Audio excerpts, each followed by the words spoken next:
Agartala press club meet the press ni bisingtui chongbarino kitingi CPIM haste achokhan Jitendra Choudhary Koklam Narukha সালসা কেবিংমানি ইয়াগুলোনো বিধানসভা চংবাড়ি ও চংবাড়িনো নাহারি চংবাড়িনো কিতিঙ্গি ককলাম নারখা হাস্তি CPIM নি আজকফাং জিতেন চৌধুরী তাই লাই থাকনাই বিশিবানি হাপাংনি বখাগো ইয়াসি সুরি বিনি ককলাম নারকনা চেখা তাই মংসা কেবিং মং করে খাই সুরাই সুরাই চংবাড়ি খলাইনানি বাগৈ চংবাড়ি নাইখুংনি বখাকতে সাকলাই জাকমানি ককন বসাকা এটা কোনো অর্গানাইজড কোনো কি বলে মানে এই কি বলে ইয়ে বলবো না আমি এটা হয়তো বা পার্সোনালি সেখানে ইন্ডিপেন্ডেন্ট যিনি ক্যান্ডিডেট তিনি ইনভাইট করেছেন এবং স্বাভাবিকভাবেই তিনি বিজেপিকে করেননি, তিনি টিএমসিও করেননি,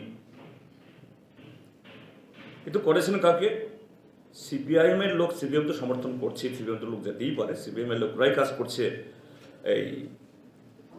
এই অ্যাডভোকেট পুরুষোত্তম রায় বর্মনের হয়ে।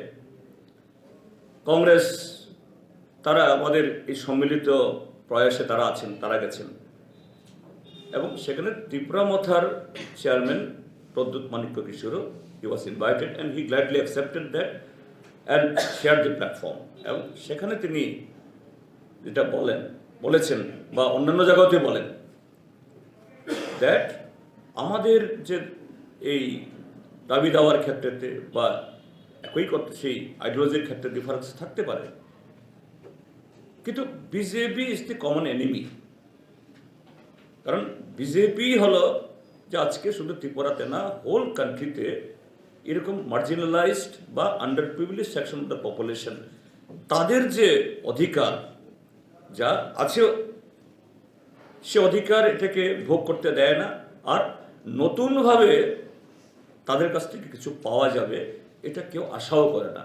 এই ত্রিপুরার যেই আইপিএফটিকে বলা হয়েছিল, ডাইরেক্টলি না বললেও প্রাইম মিনিস্টার নরেন্দ্র মোদী, দিন BJP president Amit Shah dais share করে মেবার কুমার জমাতিয়া এবং লেট এনসি আমরা বলেছেন আফটার 6 months ত্রিপুরা ল্যান্ড হবে। প্রাইম মিনিস্টারও এটা রিফিউট করেনি, অমিত শাহ রিফিউট করেনি। দ্যাট ইজ যে না, we have the sanction, we are endorsing it. কিন্তু last 5 years what we have seen. ঠিক আছে, আইপিএফটি যেটা বলেছে তাদের প্ল্যাটফর্ম শেয়ার করে, এটা না হয় করলো না, কিন্তু বিজেপির মিশন ডকুমেন্টে বলা আছে এম্পাওয়ার্ড কমিটি করা হবে and that recommendation will be implemented. হয়েছে কি? কাজেই ত্রিপুরা মথা বা প্রদ্যুৎ মানিক্য কিশোরও আজকে রিয়েলাইজ করছেন ইভেন 18 জানুয়ারি ইলেকশন ডিক্লেয়ার হওয়ার পরও Amit Shah not as a BJP leader, as a home minister,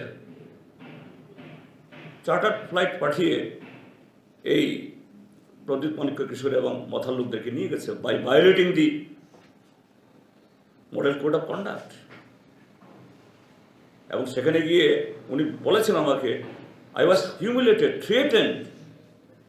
আমি জানি না প্রদ্যুৎ মানিক্য কিশোর এটা বাইরে বলবে কি, but he told me I was threatened, অর্থাৎ ওনার সাথে যদি চুক্তিতে না যায় আমাকে ইনডাইরেক্টলি আমাকে থ্রেট করা হচ্ছে। যাই হোক, উনি যদি অস্বীকার করেন আমি জানি না, but he told me like this, তো এটা করতে পারে স্বাভাবিক ওই ইয়ে থেকেই। সেখানে শুধু যে পুরুষোত্তম রায় বর্মন ওনাকে আমন্ত্রণ জানিয়েছেন বলে তিনি গেছেন আমি মনে করি না, because his heart also felt that I should go there and he should win. আমি তো বললাম যে ভারতীয় জনতা পার্টি এখন যারা আছেন তারা সিঙ্গেল ডিজিটে নেমে আসবে। আজকের দিনে তাদের নেতারা হয়তো বলবেন অন্যরকম, আজকের দিনে বিজেপির একটা সিটও নেই যে ওই সিটটা আমরা জিতবো ফলো আপ করে তারা বলতে পারে। এর আগের প্রশ্ন যেটা বলছেন যে না, যে আপনারা এই এতে কি হবে, মন্ত্রিসভা কিভাবে হবে, আমি আপনাদের বলবো লেফট অর সিপিআইএম অলওয়েজ সময়ের জরুরি প্রয়োজনে যে পদক্ষেপ রাজ্যের জন্য, দেশের জন্য, জনগণের জন্য করা দরকার আমরা তা করি। আমাদের রাজ্যে এখানে লেফট ফ্রন্ট হলেও কেরালাতে আমাদের লেফট ডেমোক্রেটিক ফ্রন্ট, পশ্চিমবাংলাও প্রায় সেরকমই। সমাজবাদী পার্টির লোন ছিল, মন্ত্রী হয়েছেন। কাজে পোস্ট পোল সিনারিওতে সময়ের প্রয়োজনে জনগণের ইচ্ছা এবং দেশের বর্তমান পরিস্থিতিতে একটা ছোট্ট রাজ্যের হলো, এটা যে কত ইম্পর্টেন্ট ছোট্ট রাজ্য হলেও এটা দেখা যায় যে না, স্বরাষ্ট্রমন্ত্রীকে সারা দেশ ফেলে আগরতলাতে ওভারস্টে করতে হয়। এই যে 11 তারিখ এসে ওভারস্টে করেছে, আবার এই 6 তারিখ গতকালও যাওয়ার ছিল, সব ক্যান্সেল করে এখন থাকতে হয়েছে এবং থেকেও সারা রাত ঘুমাতে পারেননি। কাকে কাকে জানি ডেকেছেন, আমাদের কাছে সব খবর আছে। প্রাইম মিনিস্টারকে আবার 24 ঘন্টার মধ্যে আবার চলে আসতে হয়েছে। অন্য রাজ্য নির্বাচন আছে, ওখানে এরকম যাওয়ার প্রয়োজন আমরা দেখি না, কিন্তু এখানে কেন? Because Tripura's this election and this adjustment, it is posing something very big এবং আগামী দেশের রাজনীতিতে ইন লং রান 2024 লোকসভা নির্বাচন আসছে। ত্রিপুরার এই কম্বিনেশন হোল কান্ট্রিতে একটা অত্যন্ত যে ইতিবাচক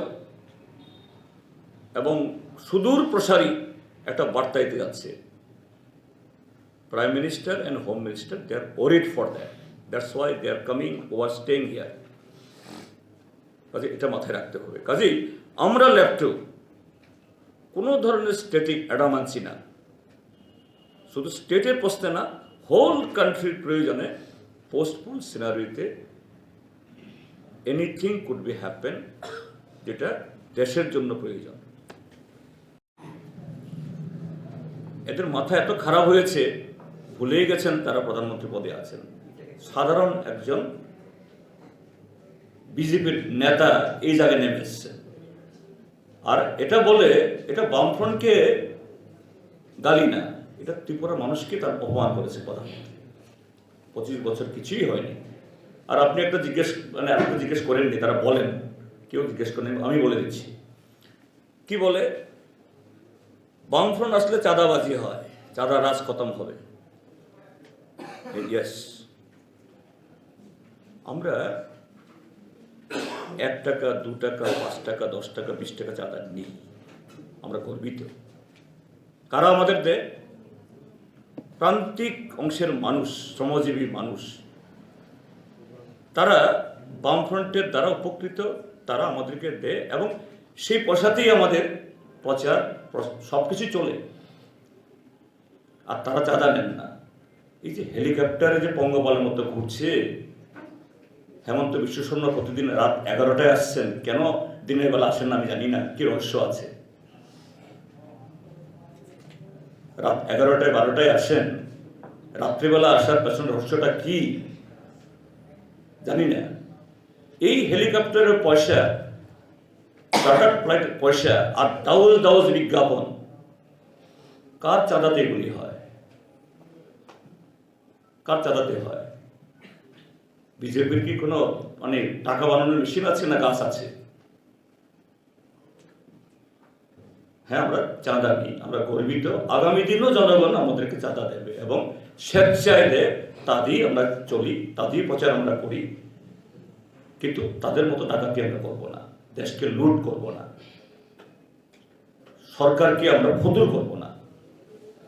কাজেই এদের মুখে এই সমস্ত কথা বলা, এটা প্রধানমন্ত্রী, স্বরাষ্ট্রমন্ত্রী এরকম পদে আসীন থেকে এই পদগুলোর কলঙ্কিত করেছে। অতীতে ইন্দিরা গান্ধী, রাজীব গান্ধী, তারপর ডক্টর মনমোহন সিং, তারাও এসছেন নির্বাচনী প্রচারে। এরকম ভাষা, এত নিচুতা কেউ করেনি। এই হলো পার্থক্য। Bureau report, খুম্পুই।